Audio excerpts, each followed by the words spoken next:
ચાકુ, ચપ્પુ કોઈ ચીજને કાપવા, સમારવા એનો ઉપયોગ થાય છે.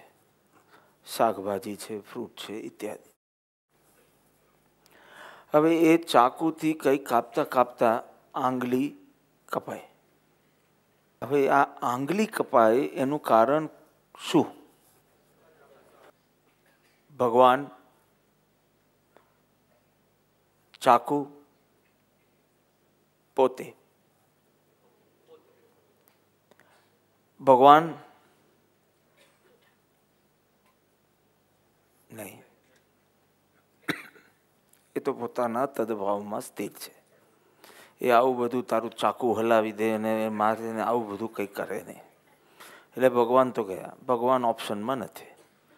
અત્યારના તમે બોલો છો, પણ જ્યારે કોઈ દુઃખદ ઘટના કરે ને ત્યારે હે ભગવાન, અમે કાંઈ કર્યું નથી ખરાબ.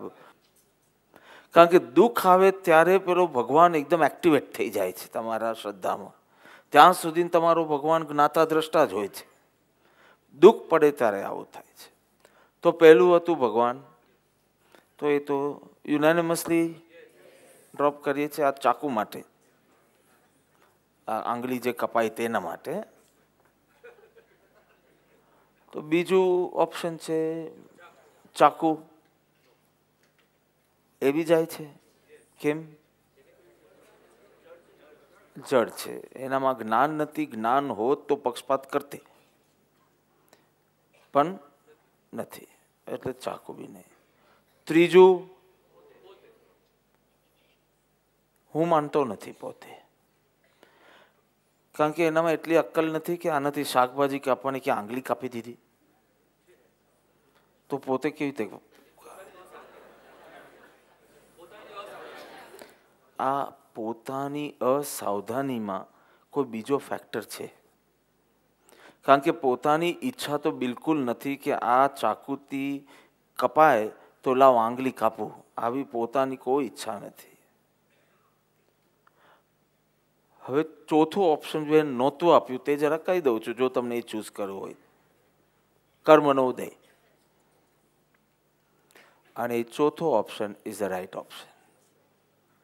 કારણ કે તે વખતનો કર્મનો ઉદય હોવાના કારણે જો એ નિમિત્ત ના હોય તો પોતાની તો ઈચ્છા હતી જ નહીં કે એની આંગળી કાપવાની. એની ઈચ્છા કાકડી કાપવાની જ હતી. જે પરિસ્થિતિઓ સર્જાય છે એમાં કોઈક અદ્રષ્ટ ફેક્ટર પણ છે. તો એ છે કર્મ. To select the right reason એ તરફ સમ્યક પુરુષાર્થ માટે બહુ જરૂરી છે કે આ કર્મના ઉદય થઈ છે એટલે સામેવાળાનો કોઈ વાંક નથી અને તું સંભાવમાં રહે. મારી ઈચ્છા ન હોવા છતાં જો આ ઘટના બની છે તો કોઈ અદ્રષ્ટ કારણનું ઇન્ટરફેરન્સ છે. કૂતરાને કોઈ લાકડીથી મારે તો એ મારનારને પકડતો નથી, લાકડીને પકડી છે. અને સિંહને કોઈ ગોળી મારે કે ચલો લાકડી જ રાખીએ, સિંહને લાકડી મારે તો સિંહ લાકડીને પકડતો નથી પણ મારનારને. કારણ કે એના જ્ઞાનમાં પેલું રાઈટ રીઝન છે. કૂતરાની મંદ બુદ્ધિમાં આ લાકડી મને ટચ કર્યું એટલે આ લાકડી ઇઝ ધ રીઝન.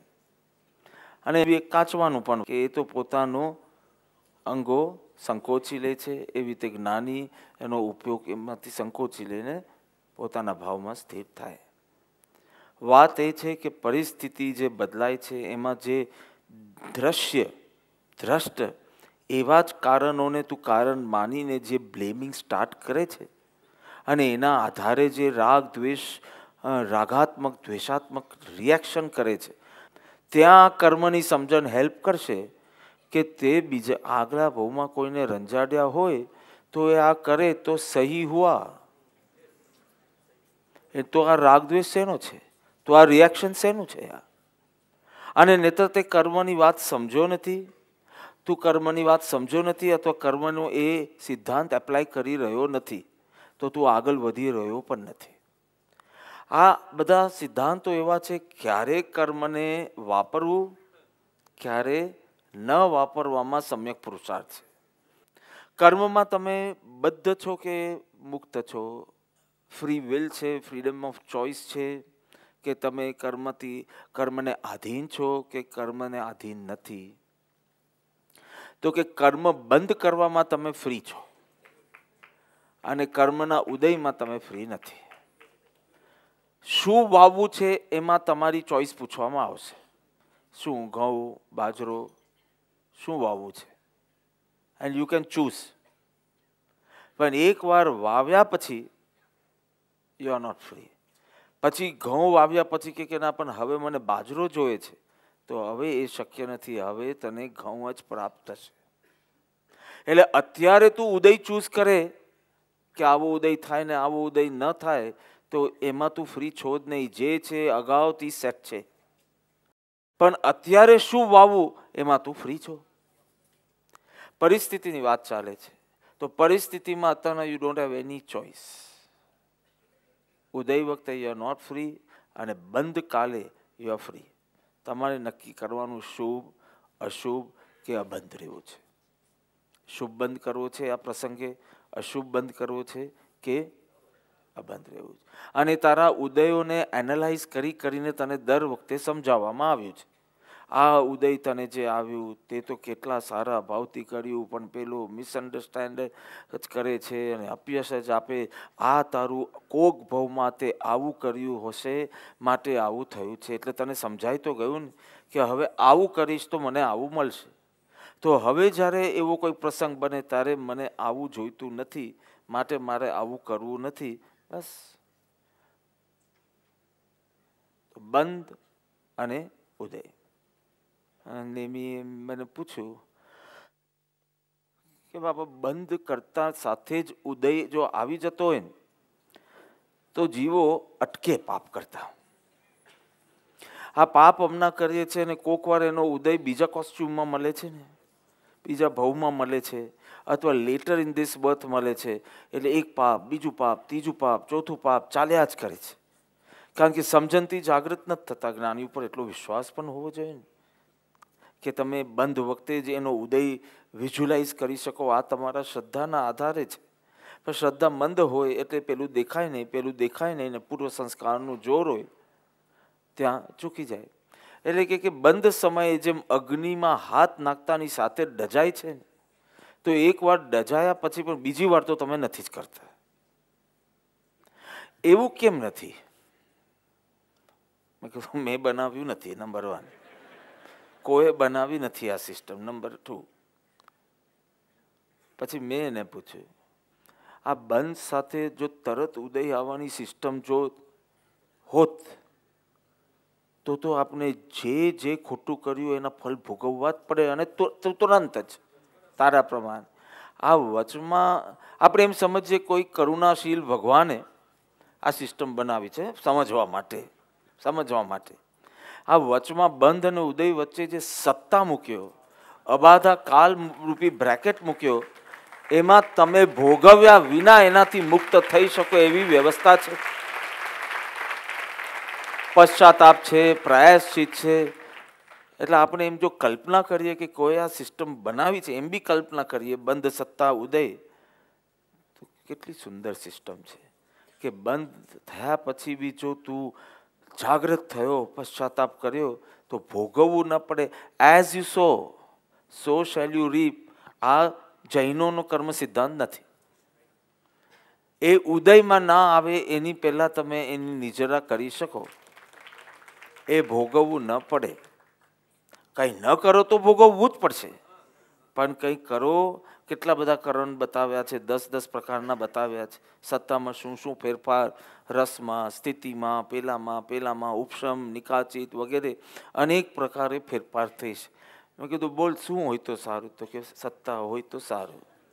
ભલે બંધ કાલે હું અંધ થઈ ગયો, પણ એના પછી પણ તપ વગેરે સાધના દ્વારા હું એની નિજરા કરી અને તરત જ મોક્ષ પ્રાપ્ત કરવો હોય 2 ઘડીમાં તો પણ કરી શકો. એટલું પુરુષાર્થ કરવાનું એક સ્કોપ રહે છે.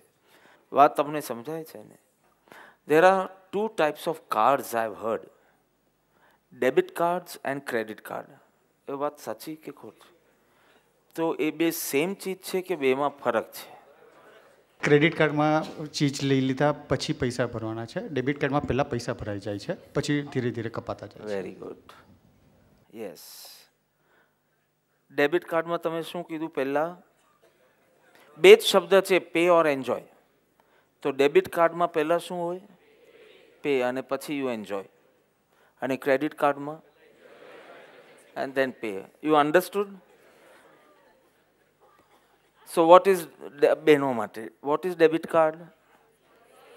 Pay and then enjoy. Credit card સમજી ગયા? પુણ્ય અને પાપ.